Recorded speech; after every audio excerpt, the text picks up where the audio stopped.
स्वागत है आप सबका हमारे YouTube channel education point coaching classes में। तो बच्चों, आज की इस वीडियो में हम करने वाले हैं क्लास 9 विषय सामाजिक विज्ञान की वर्कशीट नंबर 42। 28 अक्टूबर की ये वर्कशीट है, तो शुरू करते हैं इस वर्कशीट को। बच्चों, आज की इस वर्कशीट में भी हम फ्रांसीसी क्रांति की पुनरावृत्ति करने वाले हैं। पहले एक छोटा सा पैराग्राफ पढ़ेंगे और उसी पे बेस्ड 5 MCQ क्वेश्चंस हैं।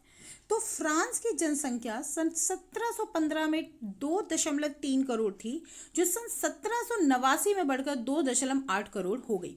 अब जनसंख्या इतनी बढ़ गई तो ऑब्वियसली जो खाद्यान्न की डिमांड है वो भी बढ़ जाएगी। तो रिजल्ट भी यही हुआ, अनाज उत्पादन की तुलना में उसकी मांग बढ़ गई। अधिकांश लोगों के मुख्य खाद्य जो थे वहाँ पे लोग पाव रोटी यानी कि ब्रेड खाते थे, और ब्रेड की कीमत भी क्या हो गई, बढ़ गई। अधिकतर कामगार कारखानों में मजदूर करते थे और उनकी मजदूरी मालिक तय करते थे। ज़्यादातर लोग वहाँ पे मजदूर थे और उनको जो सैलरी मिलती थी वो उनके मालिक के अनुसार मिलती थी। मजदूरी उतनी नहीं मिल पा रही थी जितनी महंगाई बढ़ रही थी। तो ऑब्वियसली अमीर गरीब की खाई तो बढ़नी थी, क्योंकि गरीब बंदा 2 वक्त की रोटी तक वहाँ पे नसीब नहीं कर पा रहा था।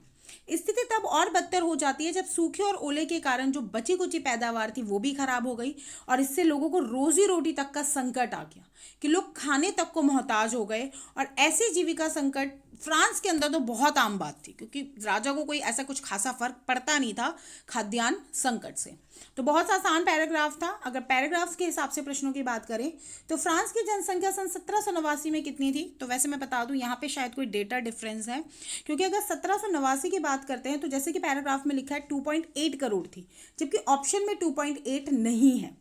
तो हम या तो 2.8 देख लें, वैसे तो ऑप्शन में नहीं है, या तो हम 1789 को 1715 कर देंगे।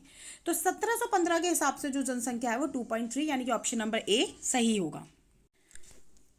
क्वेश्चन नंबर 2 की अगर बात की जाए तो उस समय फ्रांस के लोगों का खाद्य पदार्थ क्या था, मुख्य खाद्य पदार्थ की अगर बात की जाए तो ऑप्शन नंबर डी करेक्ट है, पाव रोटी।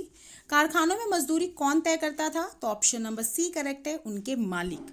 वहीं क्वेश्चन नंबर अगर 4 की बात की जाए तो अमीर गरीब की खाई क्यों बढ़ती जा रही थी, वो इसलिए क्योंकि मजदूरी बहुत ज़्यादा कम थी, क्योंकि महंगाई बढ़ रही थी, सूखा पड़ चुका था, कीमतें बहुत ज़्यादा बढ़ रही थी। तो इसमें ऑप्शन नंबर ए करेक्ट रहेगा।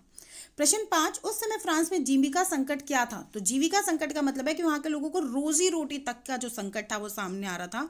Option number B correct answer है।